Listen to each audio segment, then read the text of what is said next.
हाँ जी बेटा, गुड इवनिंग। बेटा लास्ट क्लास में हमने टाइप नंबर 11 को कंप्लीट किया था, जिसमें हमने rank correlation of qualitative data उसको कवर अप किया था। होप सो आपने उसका होमवर्क कंप्लीट कर लिया होगा बेटा। आज की क्लास में बेटा हमने टाइप नंबर 12 स्टार्ट करनी है, rank correlation of quantitative data. जब दो वेरिएबल्स के बीच में आपको कोरिलेशन कैलकुलेट करना है, कैसे, उनका डाटा किस फॉर्म में दिया हो, क्वांटिटेटिव। क्वांटिटेटिव का मतलब बेटा जिसको न्यूमेरिकल वैल्यू में मेजर किया जा सकता है, ठीक है। जैसे मार्क्स ऑब्टेन्ड बाय स्टूडेंट, उसको हम न्यूमेरिकल वैल्यू में मेजर कर सकते हैं। Age of student, height of student, weight of person, तो ये बेटा सारा क्वांटिटेटिव डाटा है। तो आज की क्लास में बेटा हम इसको कवर करेंगे, और इसमें भी बेटा दो केसेस आएंगे। केस नंबर 1, केस नंबर 1 बेटा हमारा क्या है, rank correlation in case of untied ranks. Untied ranks का बेटा क्या मतलब होता है, पहले उसको समझते हैं। हाँ जी बेटा, अनटाइड रैंक का मतलब है जब किसी भी वेरिएबल की वैल्यू रिपीट ना हो रही हो। हाँ जी बेटा, अनटाइड रैंक्स का मीनिंग बेटा क्या है, when no value of any variable repeats in the series. हाँ जी बेटा, when no value of any variable repeats in the series, जब सीरीज के अंदर कोई भी वैल्यू रिपीट ना हो रही हो, यानी कि जितनी भी वैल्यूज ऑफ वेरिएबल हैं वो सारी की सारी बेटा क्या है, डिफरेंट है। All are different values. ठीक है बेटा, पहली चीज तो ये है। अच्छा, दूसरी बात, हाँ जी बेटा, फर्स्ट कंडीशन तो क्या हो गई, when no value of any variable repeats in the series. जब बेटा एक्स और वाई वेरिएबल्स की जितनी भी वैल्यूज आपको क्वेश्चन में गिवन होगी, उसमें से कोई भी वैल्यू रिपीट ना हो रही हो, सारी की सारी वैल्यूज क्या होनी चाहिए, डिफरेंट। तो उस केस में बेटा कैसे रैंक दिए जाएंगे, अनटाइड। हाँ जी बेटा, all the ranks given will be, will also be different. हाँ जी बेटा, सारे के सारे रैंक्स डिफरेंट होंगे। अच्छा, तीसरी बात, रैंक बेटा मैंने आपको बताया था पहले लास्ट क्लास में, may be in ascending order. हाँ जी बेटा, रैंक असेंडिंग ऑर्डर में भी हो सकते हैं, और बेटा डिसेंडिंग ऑर्डर में भी हो सकते हैं। ठीक है जी, असेंडिंग का मतलब होता है इंक्रीजिंग ऑर्डर, असेंडिंग को बेटा इंक्रीजिंग ऑर्डर भी बोलते हैं, और डिसेंडिंग को डिक्रीजिंग। ठीक है। और फोर्थ जो आपको ध्यान रखना है, जो रैंक है, रैंक बेटा हमेशा सीरियल नंबर में दिए जाएंगे। Serial numbers 1 2 3 4 etcetera. रैंक बेटा अल्फाबेटिकली नहीं देने, A B C D। कई बार हम ऐसे भी रैंकिंग करते हैं ना, A rank, B rank, grade कहते हैं जिसको हम। बट यहाँ पे रैंकिंग जो है, रैंकिंग बेटा सीरियल नंबर में की जाएगी, और 1 से स्टार्ट करना है। ठीक है, न्यूमेरिकल वैल्यू के अंदर रैंकिंग प्रोवाइड करती है। देखिए, अब इसको बेटा हम एक सम की हेल्प से समझते हैं। अनटाइड रैंक का क्वेश्चन देखिए। हाँ जी बेटा, इसके स्टेप्स क्या हैं और उसका बेटा क्वेश्चन देखिए। सबसे पहले हम बेटा स्टेप्स की बात कर लेते हैं। सबसे पहला स्टेप बेटा रैंक कोरिलेशन में क्या रहेगा। हाँ जी बेटा, सबसे पहले आपको क्या प्रोवाइड करनी है।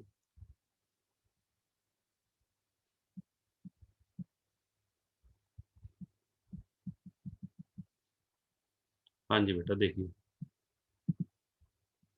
सबसे पहला काम बेटा आपको स्टेप्स, सबसे पहला स्टेप बेटा इसमें क्या है, असाइन द रैंक्स।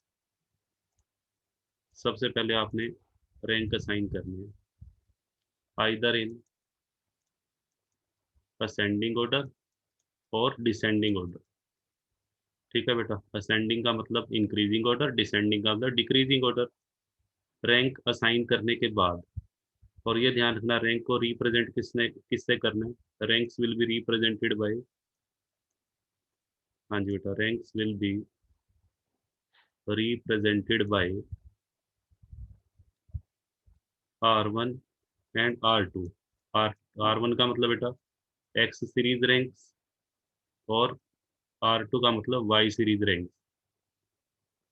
ठीक है, उसके बाद बेटा आप क्या करेंगे, थर्ड नंबर पे आपको कैलकुलेट करना है डी। डी बेटा क्या है, difference of rank, R1 minus R2। फिर बेटा आपको क्या करना है, डिफरेंस निकालने के बाद, हाँ जी बेटा, डिफरेंस जब आप कैलकुलेट कर लेंगे उसके बाद आपको फॉर्मूला अप्लाई करना है, आर के या आर एस भी बेटा लिख देते हैं इसको। फॉर्मूला क्या बताया था, 1 - 6 summation D square upon N into n² - 1, ये फॉर्मूला बेटा है। ठीक है, डी एंड डी स्क्वेयर। और एक चीज बेटा ध्यान रखनी है, समेशन डी ऑलवेज जीरो आएगा बेटा, क्वालिटेटिव मेथड में भी और इसमें, यहाँ पर जितने भी मेथड्स मैं करवाऊंगा सभी में समेशन डी जीरो होगा ऑलवेज। ठीक है, अगर बेटा समेशन डी, ध्यान से सुनना, अगर समेशन डी की जो वैल्यू है वो जीरो नहीं आ रही है, तो इसका मतलब ये है कि आपका जो क्वेश्चन है वो सही नहीं चलता, उसमें बेटा कोई ना कोई आपने मिस्टेक की है। ठीक है जी, तो समेशन डी की वैल्यू जीरो आना इस बात का प्रमाण है कि हम सही रास्ते पे चल रहे हैं। और अगर समेशन डी की वैल्यू जीरो को छोड़कर बेटा कोई दूसरी वैल्यू आ रही है, तो समझ लेना कि आप गलत रास्ते पे चल रहे हैं। ठीक है, तो आपको दोबारा से चेक करना पड़ेगा कि कहीं जहाँ पर भी मिस्टेक होगी उसको फाइंड आउट करके दोबारा से फिर चेक करेंगे समेशन डी जीरो आ रहा है। देखो बेटा, अब इसको एक सम की हेल्प से हम करते हैं।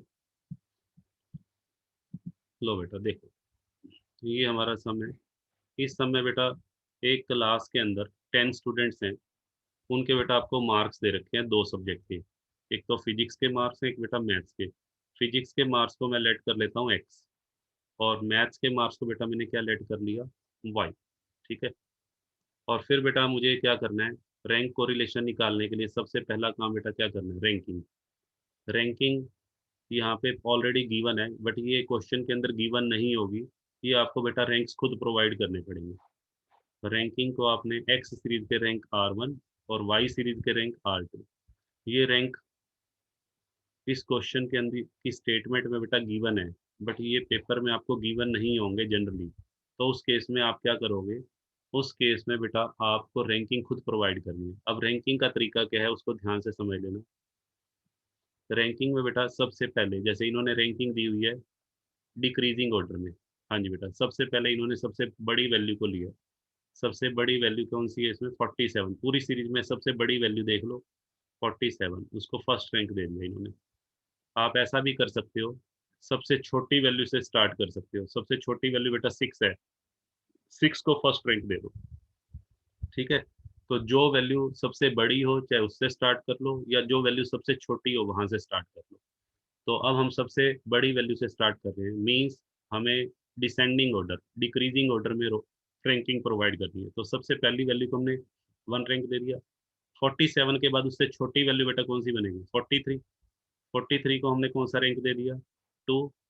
43 के बाद बेटा नेक्स्ट, नेक्स्ट देखो, नेक्स्ट स्मॉलेस्ट वैल्यू 43 के बाद बेटा है 35। 35 को हमने 3 दे दिया। ठीक है बेटा, 35 को 3 रैंक। 35 के बाद नेक्स्ट देखो, नेक्स्ट है 28। 28 को 4 दे दिया। फिर बेटा 23 को 5, फिर 17 को 6, 10 को बेटा फिर 7। ठीक है, फिर 9 है, उसके बाद 9 को 8, और सबसे छोटी वैल्यू बेटा 6 है, उसको हमने 9 रैंक दे दिया। तो ये हमारा 9 स्टूडेंट्स का डाटा दिया हुआ है। तो 9 स्टूडेंट्स की हमने उनके फिजिक्स के मार्क्स के बेस पे रैंकिंग दे दी। ठीक है, सबसे इंटेलिजेंट बच्चे को हमने फर्स्ट रैंक दिया है। आप ऐसे भी स्टार्ट कर सकते हैं, जो सबसे क्लास का वीक बच्चा है फिजिक्स में, जिसके नंबर सबसे कम है, वहां से उसको फर्स्ट रैंक दे दो। ठीक है, ऐसा भी आप कर सकते हैं। चलिए, ऐसे ही मैथ्स। अब ये देखो कि फिजिक्स के जो मार्क्स की आपने रैंकिंग बेटा डिसेंडिंग ऑर्डर में दिया है, तो मैथ्स के मार्क्स की रैंकिंग भी डिसेंडिंग ऑर्डर में देंगे। ऐसा कभी भी नहीं करना, एक की रैंकिंग तो आपने डिक्रीजिंग ऑर्डर में दे दी और दूसरे की इंक्रीजिंग।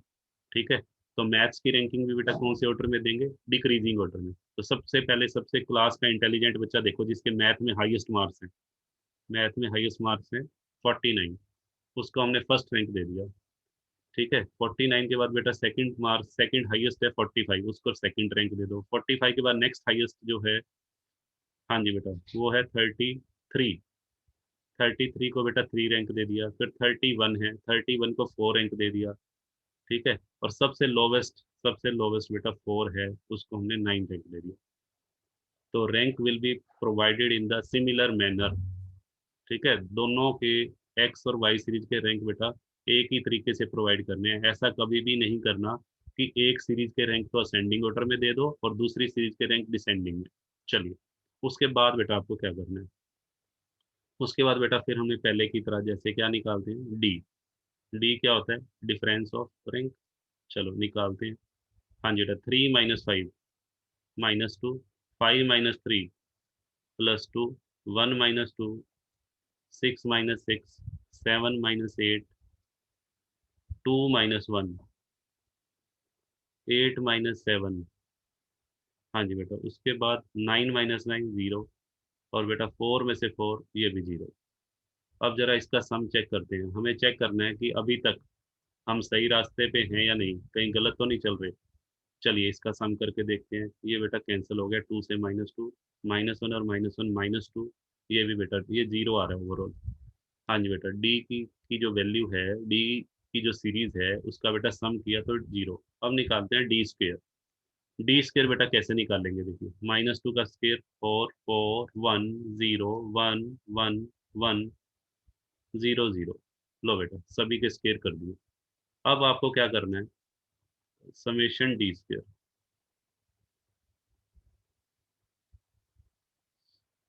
समेशन डी स्क्वेयर बेटा 12 हो गया। ठीक है, समेशन डी स्क्वेयर कितना हो गया? 12। तो चलिए, अब क्या करेंगे हम? हाँ जी बेटा, अब हमें फॉर्मूला अप्लाई करना है। फॉर्मूला अप्लाई कर देते हैं। फॉर्मूला बेटा हमारा ये है, RS = 1 - 6 summation D square upon N into n² - 1। इस फॉर्मूले में बेटा वैल्यूज पुट कर दें। लो बेटा कर दी। 1 - 6 समेशन डी स्क्वेयर बेटा कितना है? 12। और नीचे बेटा एन, एन कितना है बेटा? 9, 9 स्टूडेंट्स थे, इंटू 9²। 9 का स्क्वेयर बेटा कितना होगा? 81 -1। तो ये बेटा ओवरऑल अगर मैं इसकी कैलकुलेशन करूँ तो 1 माइनस ऊपर तो बेटा हो गया 72, और नीचे बेटा 9 इंटू 80। तो 9 से बेटा 72 कैंसिल करते हैं, और 8 से बेटा 80 गया, तो 1 - 1/10 आ गया। 1/10 मीन्स 0.1। तो 1 में से 0.1 लेस करेंगे तो 0.9। और 0.9 का मतलब बेटा कैसा कोरिलेशन हुआ बताओ? एक्स और वाई में कैसा कोरिलेशन है? ठीक है, तो यहाँ पे कैसा कोरिलेशन होगा? अगर 0.75 से 1 के बीच में वैल्यू आ रही हो तो हाई डिग्री। साथ में ये और चेक करो, पॉजिटिव वैल्यू आई है नेगेटिव? पॉजिटिव आई है, तो पॉजिटिव कोरिलेशन होगा। ठीक है बेटा, high degree positive correlation, this will be our answer. ठीक है जी, तो सबसे इजी मेथड है, वेरी वेरी सिंपल। चलिए आगे मूव करते हैं।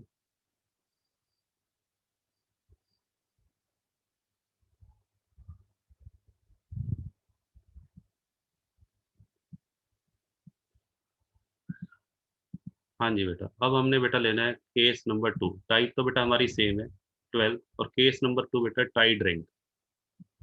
टाइड रैंक का मतलब बेटा क्या है? सुनिए ध्यान से।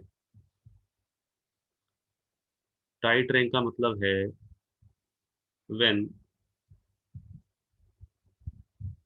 हाँ जी बेटा, when any value of the variable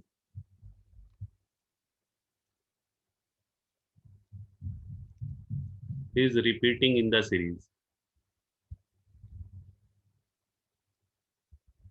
हाँ जी बेटा, जब सीरीज के अंदर बेटा वेरिएबल की कोई वैल्यू क्या हो रही हो? रिपीट हो रही हो। ठीक है, देखिए, उसको बेटा हम बोलेंगे टाइड रैंक। टाइड रैंक के केस में बेटा जो रैंक्स जो हम प्रोवाइड करेंगे, रैंक में बी, उसमें तो बेटा रैंक किसमें थे, always in whole number. Untied rank बेटा हमेशा होल नंबर में होंगे, बट टाइड रैंक के केस में rank may be even in fraction also. Rank बेटा फ्रैक्शन में भी हो सकते हैं, डेसिमल में। जैसे फॉर एग्जांपल, ठीक है बेटा, रैंक 1 भी हो सकता है, 2, ये तो होल नंबर है। ठीक है बेटा, रैंक ऐसे भी हो सकते हैं 3.5, रैंक बेटा ऐसा भी हो सकता है 4.5 एटसेट्रा। ठीक है, तो इस टाइप के जो रैंक्स हैं वो कैसे प्रोवाइड करते हैं, जो फ्रैक्शनल रैंक है बेटा वो मीन के बेस पे, फ्रैक्शनल रैंक जो हम प्रोवाइड करते हैं on the basis of mean. हाँ जी बेटा, मैं लिख देता हूँ, fractional ranks are calculated on the basis of mean values.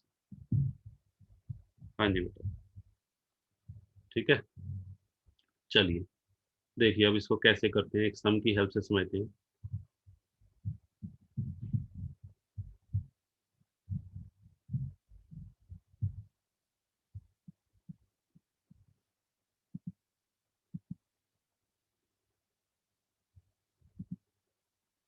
हाँ जी बेटा, देखिए पहले हम बेटा बात कर लेते हैं, जैसे आप सभी क्रिकेट के मैचेस देखते हैं मुझे पता है। ठीक है जी, सभी बच्चे आप बेटा क्रिकेट के मैचेस जरूर देखते होंगे, आईपीएल, टेस्ट मैचेस, वनडे देखते हैं या नहीं। लो जी बेटा, अब क्रिकेट के मैचेस की बात करते हैं। अब बेटा सपोज कीजिए क्रिकेट के मैचेस में दो टीम्स हैं, सपोज करो एक इंडिया की टीम है, एक इंग्लैंड की टीम है। इंडिया और इंग्लैंड का मैच चल रहा है।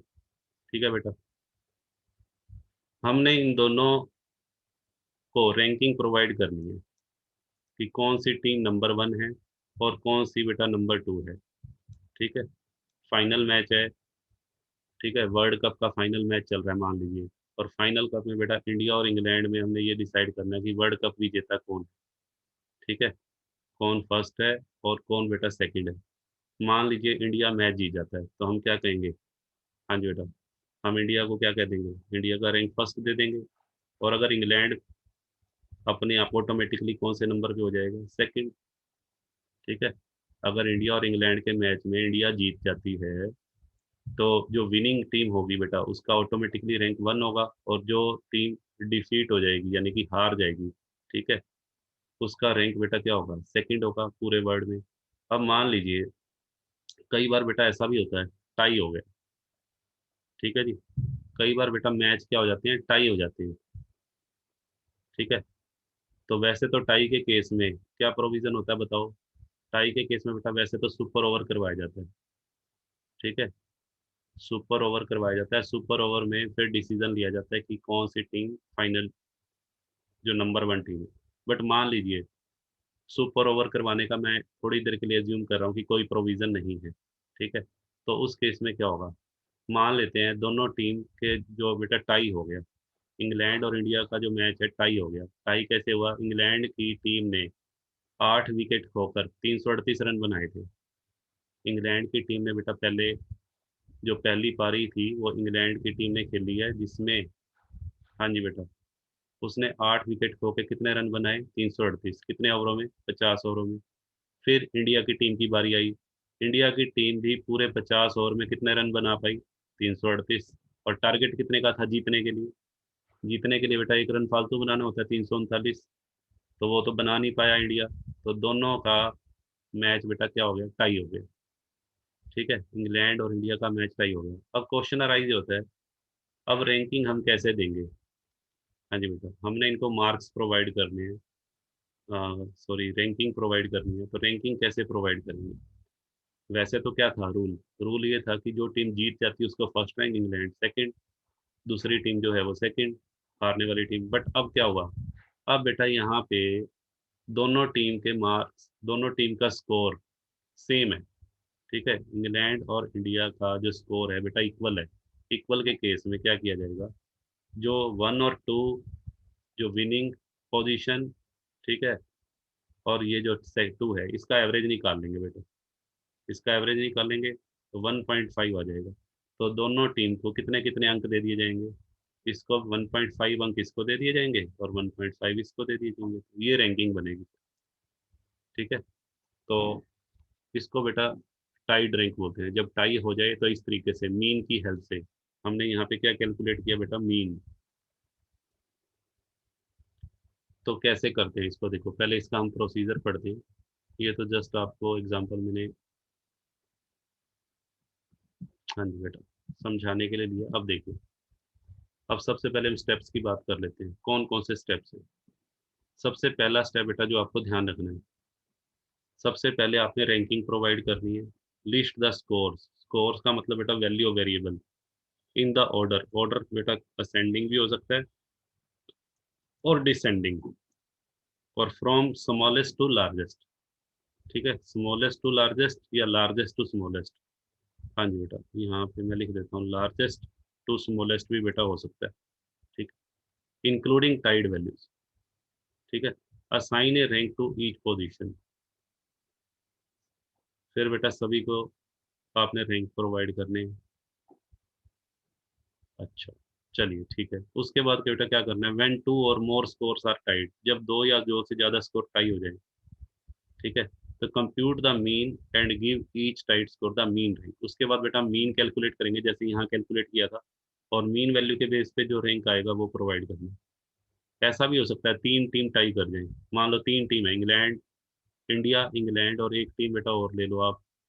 ठीक है, ऑस्ट्रेलिया, हमने इंडिया, इंग्लैंड और ऑस्ट्रेलिया, और मान लो तीनों टीम का जो स्कोर है वो इक्वल है। ठीक है, तीनों टीम का स्कोर इक्वल है, तो रैंकिंग क्या बनेगी, एक एक के लिए रैंक 1 होना चाहिए था, दूसरी के लिए रैंक 2 होना चाहिए था, तीसरी के लिए रैंक 3 होना चाहिए था। अब क्योंकि तीनों के स्कोर सेम है, तीनों का स्कोर बेटा इक्वल है, तो एवरेज निकाल दो। तो एवरेज क्या बनेगा, 2, एवरेज 2 बनेगा। तो आप क्या करोगे, इंडिया की टीम के आगे भी 2 लिख देना, ऑस्ट्रेलिया की टीम के आगे भी बेटा 2 लिख देना, और इंग्लैंड की टीम उसके आगे भी बेटा 2 लिख देना। ये रैंक हो गए उनके। तो कहने का मतलब, अगर टाई हो जाता है, ठीक है, टाई के केस में आपने जो रैंकिंग है वो मीन के बेस पे प्रोवाइड करना। और फॉर्मूला भी बेटा चेंज है। फॉर्मूला क्या लगेगा, देखिए फॉर्मूला बेटा ये है, देखिए आर के या आर सी भी बेटा लिख सकते हैं, जरूरी नहीं है आपने आर के लिखना है, आर सी। ठीक है, sorry R S, R S का मतलब होता है स्पीयर्समैन, स्पीयर्समैन रैंक कोरिलेशन। वैसे कुछ बुक्स में आर के भी यूज किया हुआ है, और फॉर्मूला बेटा ये रहेगा 1 - 6 समेशन डी स्क्र। इसमें ध्यान रखना 6 बेटा ब्रैकेट के बाहर है, 6 को बेटा ब्रैकेट के अंदर मत लिख देना, 6 ब्रैकेट के बाहर रहेगा, यहाँ पे बच्चे गलती करते हैं। फिर समेशन डी स्क्र, फिर है बेटा m1³ - m1/12। ये m1 m2 क्या है बेटा, ये नई चीज है अब हमारे लिए, मैं लिख देता हूँ। m1 m2 क्या है बेटा, frequency of the repeated value. m1 और m2 बेटा दोनों क्या है, frequency of the repeated values of variable. ठीक है, जो हमारे वेरिएबल हैं जो रिपीट हो रहे हैं, ठीक है, ऐसे वेरिएबल जिनकी वैल्यूज, वेरिएबल की वो वैल्यूज जो रिपीट हो रही हैं बेटा, उसकी फ्रीक्वेंसी को हम क्या किससे डिनोट करेंगे, m1 और m2 से। ठीक है, इसको एक क्वेश्चन की हेल्प से आप समझ पाओगे कि m1 और m2 क्या होता है। तो उसको समझते हैं बेटा, देखिए कैसे करते हैं। एक सम पे चलते हैं बेटा। देखिए, मुझे रैंक कोरिलेशन निकालना है, और ये है बेटा हमारा सम एक्स और वाई सीरीज। ठीक है, तो इसका रैंक कोरिलेशन बेटा कैसे निकालेंगे, सबसे पहले ये देखते हैं, एक्स सीरीज की वैल्यूज देखते हैं। सब, क्या सभी वैल्यूज डिफरेंट हैं, नहीं है बेटा, देखो कुछ वैल्यूज सेम हो रही है, टाई हो रही है, 73 टाई हो गया। ठीक है, और देखो और कहीं पे कोई और वैल्यू भी टाई हो रही है इस सीरीज में। हाँ जी बेटा, बाकी डिफरेंट है। अच्छा, इसमें देखिए सेकंड सीरीज में बेटा देखो कोई सेम है। हाँ देखो 75 टाई हो गया। हाँ जी बेटा, और देखो 70 70 75 बेटा, एक और भी है ये रहा। अच्छा 9, ये हो गया 70 और 70, ये भी टाई हो गया। तो कैसे करना है देखो, इस टाइप के क्वेश्चंस में आपको क्या करना है। तो पहले तो आप उसी तरीके से चलेंगे, रैंकिंग प्रोवाइड करते हैं बेटा। देखिए, सबसे पहला काम क्या करोगे आप, यहाँ बेटा लिख लो रैंक R1, यहाँ बेटा लिख लो R2,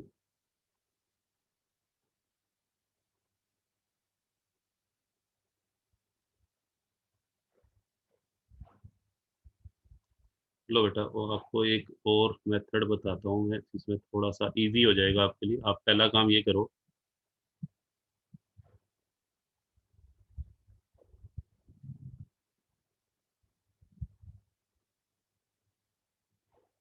देखिए, सबसे पहले हम क्या करते हैं। हाँ जी बेटा, सबसे पहले मैं रैंक प्रोवाइड कर रहा हूँ एक्स सीरीज में। ठीक है, अब ध्यान से सुनिएगा, रैंक कैसे प्रोवाइड करने हैं आपको।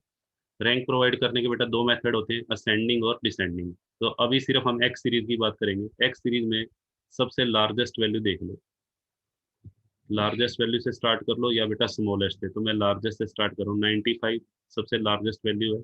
95 को बेटा मैं फर्स्ट रैंक दे रहा हूँ।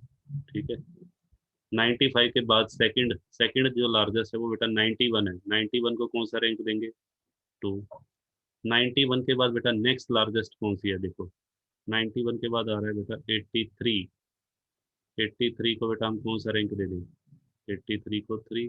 तो ये ध्यान रखना कोई रिपीट ना हो। 81, 81 को बेटा 4। 81 के बाद बेटा फिर 80, 80 को कौन सा रैंक देंगे, 5। 80 को बेटा 5 दे दिया हमने। फिर आ जाओ 80 के बाद बेटा नेक्स्ट कौन सा है, नेक्स्ट बेटा आ रहा है 80 के बाद 73। ठीक है, अब 73 दो हैं, ध्यान से सुनिएगा। अभी तक हम कितने रैंक अलॉट कर चुके हैं, अभी तक हम 5 रैंक अलॉट कर चुके हैं। अब उसके बाद 73 को रैंक अलॉट करना है, बट 73 जो है वो दो जगह पर है। तो आप क्या करोगे, एक 73 का रैंक 6 और दूसरे 73 का 7 बनेगा। ठीक है, मान लीजिए 73 और दूसरा 73 में सपोज करो थोड़ा सा डिफरेंस होता है, तो एक का रैंक 6 बनता और दूसरे का 7। हम ये अज्यूम कर रहे हैं, मान लो दोनों 73 में स्लाइटली डिफरेंस है। ठीक है, बट हैं तो दोनों 73, डिफरेंस तो इनमें है नहीं। तो आप जस्ट एज्यूम कर रहे हो। अभी मैं जस्ट एज्यूम कर रहा हूँ कि अगर इनमें स्लाइटली थोड़ा सा भी डिफरेंस होता तो एक का रैंक 6 बनेगा और एक का 7। तो आपने क्या करना है बेटा, 6 और 7 का एवरेज निकाल लो। 6 और 7 का बेटा एवरेज क्या बनेगा, 6 और 7 का मीन निकाल लेंगे, वो बेटा बनेगा 6.5। तो आपने क्या करना है, दोनों की जगह, दोनों 73 के आगे बेटा यहाँ भी 6.5 लिख दो और दूसरे 73 के आगे भी। बट अब ये समझ आना, अब 6 और 7 का ऑप्शन खत्म हो गया। अब 6 आपका चला गया और 7 का ऑप्शन भी बेटा ओवर हो गया। अब नेक्स्ट 73 के बाद नेक्स्ट देखो वैल्यू कौन सी बनेगी। 73 के बाद बेटा है 54। अब जो भी रैंक आप प्रोवाइड करोगे वो 8 से स्टार्ट होगा, क्योंकि 6 जा चुका, 7 जा चुका। तो 54 को रैंक देना है। 54 को बेटा कौन सा रैंक देंगे, 8। ठीक है, तो 54 के बाद कौन सा बचा है, सिर्फ 35 बचा है। बट 35 दो बार है, 35 बेटा फिर से दो बार है। अब एक 35 के लिए बेटा सुनो, एक 35 के लिए तो 9 रैंक बनेगा और दूसरे 35 के लिए क्या बनेगा, 10 बनेगा। अब कौन से 35 को 9 रैंक दे, कौन से को 10 रैंक दे। अगर इस 35 को 9 रैंक देंगे और इसको 10 देंगे, तो दोनों में से बेटा एक नाराज हो जाएगा। ठीक है जी, भाई मुझे 9 रैंक क्यों दिया और उसको 10 क्यों दिया। मान लो क्लास में दो बच्चों के नंबर इक्वल आ जाएं और मैं इक्वल मार्क्स वाले बच्चों को एक को 9 नंबर पे रख दूं और दूसरे को 10th नंबर पे रख दूं, तो क्या उन्हें अच्छा लगेगा। ठीक है जी, तो वहां पे बेटा दोनों के साथ पार्शलिटी होगी ना, हमने पार्शलिटी नहीं करनी। तो रैंकिंग कैसे प्रोवाइड करोगे, 9 और 10 का एवरेज, 9 और 10 का बेटा एवरेज निकाल देते हैं, तो 9.5 आ जाएगा। यहाँ बेटा 9.5 लिख दो और इस वैल्यू के आगे भी बेटा 9.5। ठीक है, ये हमारे रैंक हो गए एक्स सीरीज के। सिमिलरली ऐसे ही बेटा वाई सीरीज के रैंक। वाई सीरीज में देखो सबसे बड़ी वैल्यू कौन सी है बेटा, ठीक है, इसमें भी सबसे बड़ी वैल्यू से ही स्टार्ट करते हैं। सबसे बड़ी वैल्यू बेटा इसमें है 95। ठीक है, तो 95 से स्टार्ट करते हैं। लो जी, इसको फर्स्ट रैंक दे दिया। लो जी, जिसको हम रैंकिंग देंगे उसको बेटा कट करते जाएंगे। 95 के बाद नेक्स्ट वैल्यू कौन सी है? 90। 90 को बेटा मैंने कट कर दिया, यहाँ मैंने रैंक दे दिया इसको 2। ठीक है, 90 के बाद फिर बेटा नेक्स्ट, 90 के बाद बेटा नेक्स्ट है 75। अब देखिए 75 बेटा तीन जगह पर है। 75 बेटा ध्यान से देखो, 75 इसमें कितने प्लेसेस पर है? 3 प्लेसेस पर है। लो जी, मैं मार्क कर देता हूँ। 75, 75 और 75। अब ध्यान से सुनना बेटा, अभी तक हम रैंक कौन कौन से प्रोवाइड कर चुके हैं? अभी तक हमने रैंक प्रोवाइड किए हैं 1 और 2। अब 75 तीन जगह पे है, तो एक 75 का रैंक 3 बनेगा, एक का 4, एक का 5। ठीक है, एक का बेटा, एक 75 का 3 बन रहा है। लो जी, मैं लिख देता हूँ, एक 75 का बेटा रैंक बनेगा 3, एक 75 का बनेगा 4, और एक का बेटा बनेगा 5। अब किसको 3 प्रोवाइड करें, किसको 4, किसको 5? ठीक है, तो हम अपनी मर्जी से बेटा तीनों का जो रैंक है बेटा सेम होना चाहिए, क्योंकि तीनों के मार्क्स सेम है। तो आप क्या करोगे? एवरेज निकालोगे। फिर से बेटा एवरेज, एवरेज अब कैसे निकलेगा? क्योंकि यहाँ तीन वैल्यूज है, तीनों को ऐड करके 3 से डिवाइड कर दो, तो ये बेटा आ जाएगा 4। ठीक है, तो यहाँ 4 लिख देते हैं हम। 75 यहाँ भी 4, यहाँ भी बेटा 4, और यहाँ भी 4। लो जी बेटा, 3 4 5 हो गया। अब क्या करेंगे? 3 4 5 बेटा हो गए। अच्छा, अब 75 के बाद बेटा नेक्स्ट, नेक्स्ट है 70। हाँ जी बेटा, अब आ जाओ 70 पे। 70 भी बेटा दो हैं, 70 भी दो हैं। अब ये देखो, 3 रैंक आपका चला गया, 4 रैंक आपका चला गया, 5 चला गया।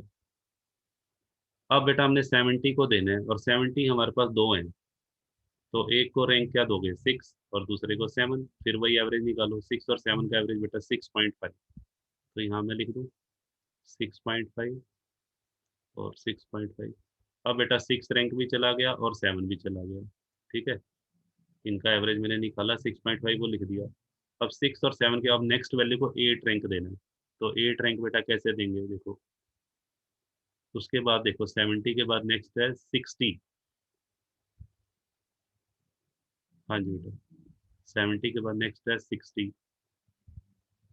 60 को बेटा 8, 60 के बाद फिर 40, 40 को बेटा 9, और 38, 38 को बेटा 10। लो बेटा, ठीक है, ये मैंने रैंक्स प्रोवाइड कर दिए। यहाँ तक बेटा बताओ। ठीक है जी, क्लियर है सर? चलिए सर, बिल्कुल सही समझ में आ रहा है, प्लीज कैरी ऑन। चलो बेटा, हम आगे चलते हैं। अब डी निकालते हैं। डी बेटा कैसे निकलेगा? R1 - R2। अब मुझे ये देखना है कि जो मैंने रैंक्स प्रोवाइड किए हैं उसमें मैंने कोई गलती तो नहीं की। अभी बेटा गलती पकड़ में आ जाएगी। अगर मैंने गलती की होगी तो अभी पता लग जाएगा हम सही रास्ते पे हैं या गलत रास्ते पे हैं। उसका डिसीजन करेगा समेशन डी। समेशन डी की वैल्यू बेटा अगर 0 आ गई तो समझ लेना आप सही रास्ते पे हो, अदरवाइज गलत रास्ते पे। 9.5 में से 9 सब्ट्रैक्ट करें। हाँ जी बेटा, 8 में से 8, 5 में से 4, 1 में से 2, 6.5 में से 6.5, 6.5 में से 4। हाँ जी बेटा, 9.5 में से 10, -0.5। उसके बाद बेटा 2 - 1 +1। उसके बाद बेटा 3 - 4 -1, एंड 4 - 6.5। हाँ जी बेटा, 4 - 6.5 कितना बनेगा? -2.5। हाँ जी बेटा, बताइए। इस तरीके से बेटा हमने वैल्यूज निकाल लेनी है डी की। अब हमें चेक करना है कि क्या समेशन डी 0 आ रहा है या नहीं। अगर 0 आ गया तो समझ लेना बेटा आप सही रास्ते पे चल रहे हैं। ठीक है जी, अदरवाइज आपकी मम्मी को कंप्लेंट करनी पड़ेगी कि बेटा गलत रास्ते पे जा रहा है। ठीक है, तो चलिए चेक करते हैं। ये हो गया 0.5 + 1, 1.5। 1.5 में से 1 गया बेटा 0.5, 0.5 में 2.5 ऐड करेंगे 3 आ गया। 3 में से बेटा 0.5 गया 2.5, 2.5 में 1 ऐड करेंगे 3.5, 3.5 में से 1 गया 2.5, और 2.5 में से बेटा -2.5 0 आ रहा है, बिल्कुल सही आ रहा है। इसका मतलब बेटा हम सही रास्ते पे हैं, we are on the right track. ठीक है जी, हमारा जो ट्रैक है वो बिल्कुल सही है। अब हम क्या निकालेंगे बताइए? हम निकालेंगे बेटा डी स्क्वेयर। डी स्क्वेयर बेटा कैसे निकलेगा? 0.5 का बेटा स्क्वेयर कर दो, 0.25, फिर बेटा यहाँ 0, फिर 1, -1 का स्क्वेयर 1, फिर बेटा 0। 2.5 का स्क्वेयर बेटा कितना होता है? 6.25। यहाँ बेटा 0.25, ये 1, ये 1, और यहाँ बेटा 6.25। ठीक है, अब बेटा हमने इसका सम करना है। लो बेटा करते हैं हम इसको।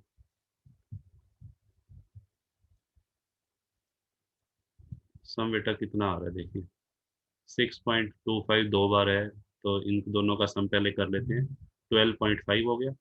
12.5 में बेटा 0.25 और 0.25 ये भी ऐड कर दो, तो 13 आ गया। 14, 15, 16, 17 आ रहा है बेटा।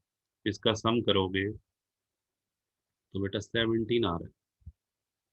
ठीक है, तो समेशन डी की वैल्यू बेटा हमारी आ गई 0। ठीक है, एक तो समेशन डी 0 आ गया, एक समेशन डी स्क्वायर 17 आ गया। अब आपको क्या करना है? अब तो बेटा सिर्फ फॉर्मूला लगाना है। हाँ जी बेटा, फॉर्मूला कैसे लगाएंगे देखिए। फॉर्मूला बेटा मैंने आपको लिखवाया था RC। फॉर्मूला बेटा इसका थोड़ा सा डिफरेंट है, ध्यान से देखिएगा। 1 - 6 summation D square plus m1³ -m1 divided by 12। हाँ जी बेटा, plus m2³ -m2 divided by 12। ऐसे ही बेटा चलता रहेगा ये, अगर और वैल्यूज भी हैं तो m1 m2 m3 m4 m5 जितनी भी होंगी। अब ये m1 m2 क्या है? हाँ जी बेटा, इस फॉर्मूले में, और नीचे बेटा वो भी आएगा n इंटू एन स्क्वेयर -1। हाँ जी बेटा, सबसे पहले इस फॉर्मूले को अप्लाई करने से पहले हमें m1 और m2 निकालना है। m1 m2 m3 m4 जितनी भी वैल्यूज हैं, उसके लिए आपको क्या करना है? हाँ जी बेटा, उसके लिए आप क्या करेंगे?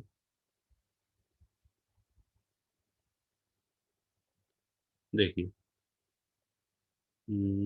उसके लिए बेटा मैं एक कलर अलग से चूज कर लूँ, चलो ग्रीन कलर ले लेते हैं। हाँ जी बेटा, देखिए, सबसे पहले ये देखो, एक्स सीरीज पे आ जाओ बेटा। एक्स सीरीज में कौन सी वैल्यूज थी जो रिपीट हो रही है? हाँ जी बेटा, एक्स सीरीज की कौन सी वैल्यू और कितनी बार रिपीट हुई, ये चेक करना है हमें। एक्स में 73 कितनी बार रिपीट हुआ था? 2 टाइम्स। हाँ जी बेटा, पहले मैं एक्स सीरीज की बात कर रहा हूँ। ठीक है, चलो बेटा यहाँ लिख दूँ मैं। एक्स सीरीज में क्या क्या रिपीट हुआ है? एक तो 73 कितनी बार? 2 टाइम्स, उसकी फ्रीक्वेंसी। ठीक है, चलिए, और बेटा क्या है, और क्या रिपीट हुआ था एक्स सीरीज में से? तो बस सिर्फ, अच्छा, एक 80, एक 35 भी बेटा रिपीट हुआ था एक्स सीरीज में। 35, 35 कितनी बार रिपीट हुआ है? वो भी बेटा 2 बार। ऐसे ही वाई सीरीज पे आ जाओ। ये बेटा आपको निकालनी है सारी वैल्यूज। एक्स सीरीज में 73 2 बार रिपीट हुआ है, और 35 2 टाइम्स। वाई सीरीज में कौन सी वैल्यू रिपीट हुई थी? वाई सीरीज में बेटा एक तो 75, 75 3 बार, तो यहाँ लिखो 75, और यहाँ लिखो 3 बार फ्रीक्वेंसी। 75 के अलावा और बेटा क्या रिपीट हुआ था इसमें? 75 के अलावा बेटा एक वैल्यू और भी शायद रिपीट हुई थी, वो कौन सी थी? हाँ जी बेटा बताओ। 75 के अलावा एक 70 भी है बेटा। 70 कितनी बार रिपीट हुआ? 2 बार, तो यहाँ बेटा लिख दो 72 टाइम्स। लो जी, सबसे पहले ये देख लेना एक्स सीरीज की कौन कौन सी वैल्यू रिपीट हुई है और कितनी बार रिपीट हुई है, और वाई सीरीज की कौन कौन सी वैल्यू रिपीट हुई है और कितनी बार हुई है। ठीक है, वो हमने लिख लिया। अब ध्यान से सुनिए, m1 क्या है बेटा? m1 m2 m3 m4। हाँ जी बेटा, देखिए, ये बेटा हमारी वैल्यूज जो हैं, ये M1 की वैल्यू है, ये 73 इज M1, हाँ जी 35 इज M2, 75 इज M3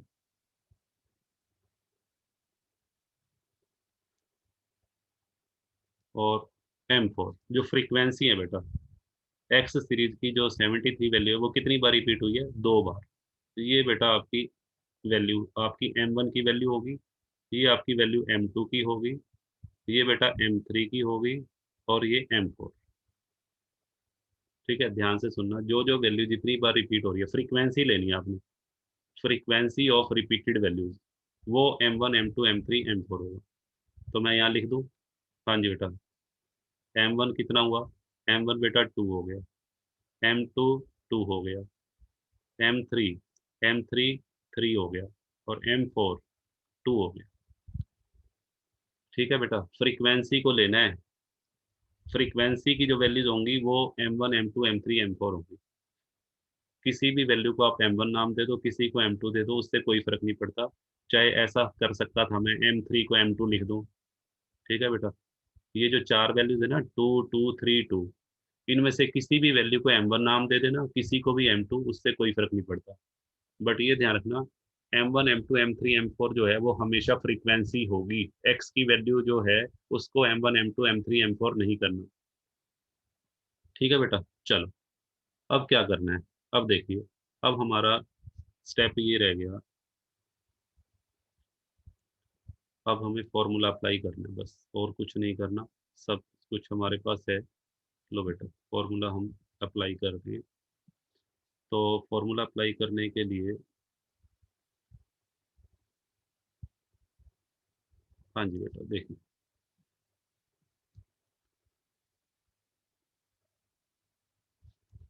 लो बेटा, ये मैं अप्लाई कर रहा हूँ 1 - 6। अब बेटा ध्यान से देखना क्या करना है, summation D square, summation D square बेटा है 17। हाँ जी बेटा, समेशन डी स्केयर हमारा है 17। यहाँ बेटा मैं 17 लिख दूँ,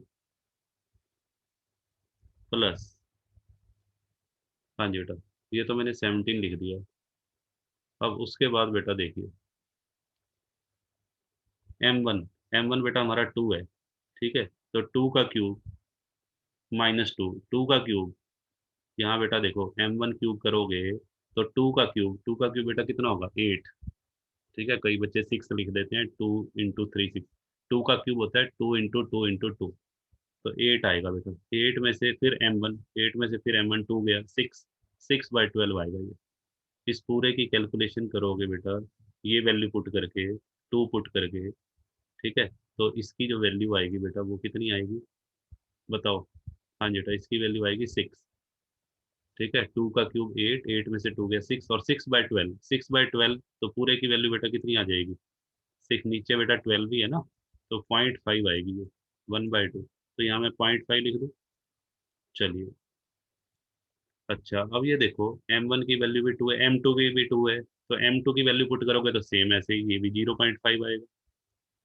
फिर बेटा ऐसे ही आगे M3, ठीक ऐसे ही M3 की वैल्यू आगे लिख लेना, क्योंकि है ना इस फॉर्मूले में बेटा आगे डॉट डॉट डॉट यानी कि और भी हो सकती है। तो नेक्स्ट जो है ये ऊपर लगाया हुआ था मैंने। अब M3 3 पुट करोगे, 3 का क्यूब बेटा कितना होता है, 27। 3 का क्यूब करोगे 27, 27 में से 3 गया तो ये बेटा 24 आएगा, और डिवाइडेड बाई 12, इसकी इसकी M3 की वैल्यू पुट करके बेटा कितना आएगा, 2 आएगा। और फिर बेटा एक और है M4, M4 की वैल्यू भी इस फॉर्मूले में पुट कर देते हैं, चलो ठीक है। तो M4 की वैल्यू पुट करोगे, 2 का क्यूब 8, वही आ जाएगा 0.5। तो ये वाली जो टर्म है ये 4 बार लिखनी है आपने, M1 M2, एक बार M3, एक बार M4, फिर वैल्यूज पुट कर देना। और नीचे अपॉन, अपॉन बेटा ध्यान रखना इसके नीचे नहीं लगाना, 1 के नीचे। ठीक है, अपॉन क्या करना है बेटा, तो यहाँ n की वैल्यू, n कितना था, नंबर ऑफ ऑब्जर्वेशन है बेटा 1 2 से 10 थे, रैंकिंग प्रोवाइड करते हुए लास्ट रैंक कितना आया था, इसका मतलब 10 स्टूडेंट्स या 10 ऑब्जर्वेशन हैं, तो यहाँ 10 का स्क्वायर -1, ये बेटा हो गया, तो 1 - 6 इंटू, अब ब्रैकेट के अंदर जो भी है बेटा उसका सम करो। 17 प्लस 1 18 प्लस 2 20 प्लस ये 20.5 आ रहा है बेटा, 20.5। ठीक है, और डिवाइडेड बाय नीचे बेटा कितना आ रहा है 10, और 10 का स्क्वायर बेटा 100, 100 में से 1 गया, ये बेटा आएगा 99। तो इसको बेटा हम सोल्व कर लेते हैं। इसको सोल्व करने के लिए, हाँ जी बेटा, एक तो ये 6 2 3 जा और 2 5, यहाँ बेटा 3 से ये कैंसिल हो जाएगा 99, और 5 से बेटा ये आ जाएगा 4.1। लो बेटा, तो ये हो गया 1 माइनस 4.1/33। हाँ जी बेटा, देखिए इसको हम कैलकुलेटर से कैलकुलेट कर लेते हैं। ये बेटा हमारा आ जाएगा 0.124। ये बेटा हमारी जो वैल्यू आ रही है 0.124, और इसको बेटा 1 में से सब्ट्रैक्ट करेंगे तो 0.876 आ जाएगा। तो बेटा हमारा कोरिलेशन बताओ कैसा आ रहा है, कोरिलेशन की डिग्री बताओ और स्ट्रेंथ बताओ, फटाफट से बेटा बताओ। तो ये बेटा हमारा कैसा आ रहा है, 0.75 और 1 के बीच में लाई कर रहा है, तो high degree, high degree positive correlation. This is the final answer. ठीक है बेटा, इस तरीके से आपको करना है। तो थोड़ा सा बेटा जो टाइड रैंक वो थोड़ा सा टिपिकल है इन कंपैरिजन टू अनटाइड। ठीक है, बट एक दो सम करोगे, प्रैक्टिस करोगे, ये भी आपको बेटा इजी लगेगा। ठीक है, तो आज की क्लास को बेटा यहीं पे ओवर करते हैं। नेक्स्ट क्लास बेटा कल सेम टाइम पे। Bye bye.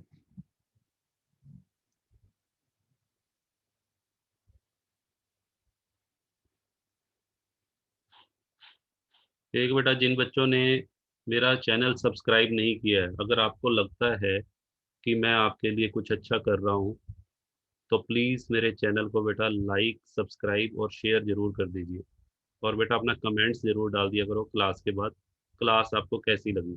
चाहे वो पॉजिटिव कमेंट हो चाहे नेगेटिव कमेंट, उससे मुझे कोई फर्क नहीं पड़ता। पॉजिटिव कमेंट होगा तो बेटा मेरे को मोटिवेशन मिलेगी, और अगर आप नेगेटिव कमेंट डालते हैं तो उससे मेरे को सीखने को मिलेगा कि मुझे कहाँ पर इम्प्रूवमेंट की ज़रूरत है।